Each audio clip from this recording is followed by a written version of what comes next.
Easily, the toughest change to make, the toughest improvement to make in all of tennis is getting rid of waiter tray on the serve. Waiter tray on the serve, you probably already know it. You love it. It's with the strings facing upwards to begin with in a service motion, and then basically just going forward from an upward position and pushing up towards the point of contact. This is not the worst waiter tray position I've ever seen in a student, but it's a very good, it's a classic example. Not only do the strings stay mostly facing upward the whole time, but another key component of the whole waiter tray approach to hitting a serve is there's no real drop of the racket. The lowest this player is getting with the tip of the racket is about to shoulder height, where if you study any high level player and any professional player, the tip of the racket is frequently getting down to waist height or below. So, in a nutshell, recently, over the years, my favorite way of looking at this or conceptualizing this is a pushing motion as opposed to a pulling motion, which is done on all high level serves. So the butt cap of the racket leads on a good serve, whereas the palm of the hand and the strings of the racket lead on a pushing motion or a waiter tray motion. And there's very few examples of a real world transition or change from waiter tray to an appropriate drop or on edge position or a pulling position. And this student of mine, I'm just so proud of him. He's put in a ton of work, and I want to show you the transition he's made between this, which was his original serve, and where he is now.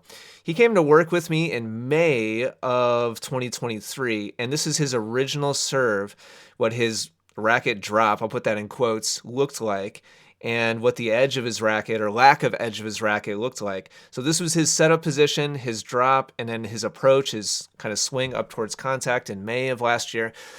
And he's done a tremendous amount of work between then and now. And I'm just bringing this up because he just recently sent me a video and I want to show it to you.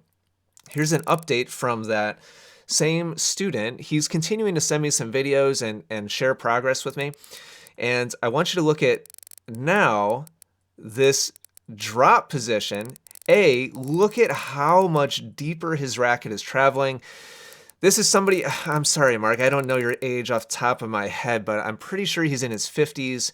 To go from the tip of the racket only getting to shoulder height previously to now dropping almost to waist height. I mean, we'll call that waist height. Another inch or two, lower. It's very, very close to waist height.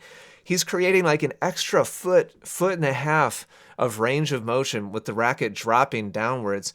And now the butt cap is pointed upwards towards the point of contact, and he's now pulling the racket up in a lagged stretch position with his racket and his shoulder.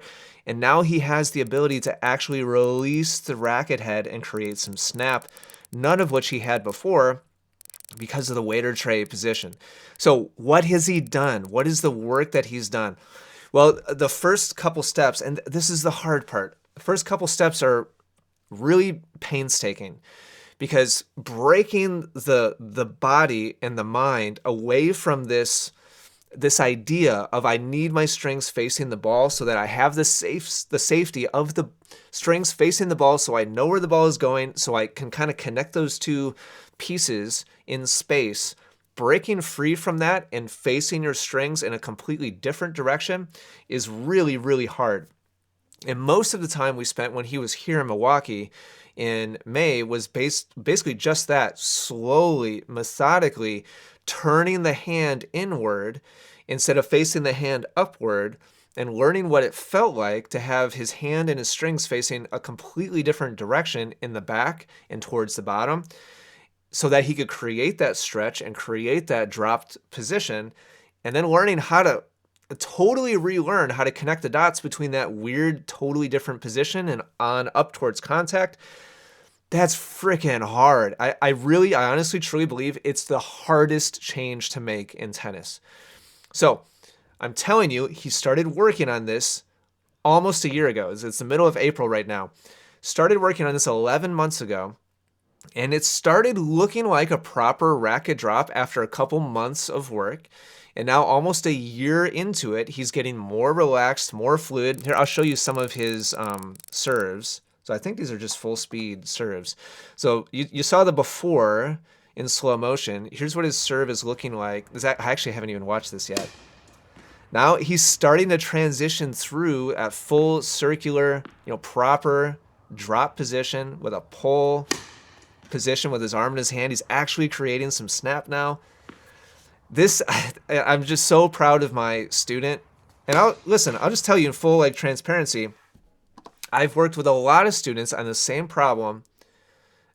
You're not going to hear a coach be more honest or transparent than this. I've worked with a lot of players over the years on the same problem that have never made the transition. It's that hard. It's that different. It's that challenging to feel the difference and actually do it different. It's that hard to leave your comfort zone behind and not have any idea where the ball is going to go anymore. When you go from waiter tray position to a proper drop position, you totally blow up your connection between your body and the strings and the angle of the racket face, and you completely lose your ability to put the ball in the box for a while. That's really, really hard for players to commit to that, to go down that path. That's why I'm showing you this today, because I'm just so proud of the work that this student has put in. And he's doing it correctly now. Now he's totally opened the door to racket head speed, to spin, to completely different levels of power than what he had before. And if you're interested, I'll take you through, probably over on Essential Tennis, the main channel, all the drills we did together in person and show you some of the progressions that he's gone through. But today I just wanted to show you, they're so rare, and it's, I mean, tell me, have you seen a real life example of a real everyday player like Mark here going from a full waiter tray position to an actual stretch, drop, on edge, position? There's very few examples out there. And I just want to commend Mark and give Mark a big pat on the back because it's very rare to make that transition. And I'm super proud of all the work that he put in. All right, thanks for watching. Hopefully this was a little bit helpful. I'll talk to you again soon. Take care. Keep up the good work on your game.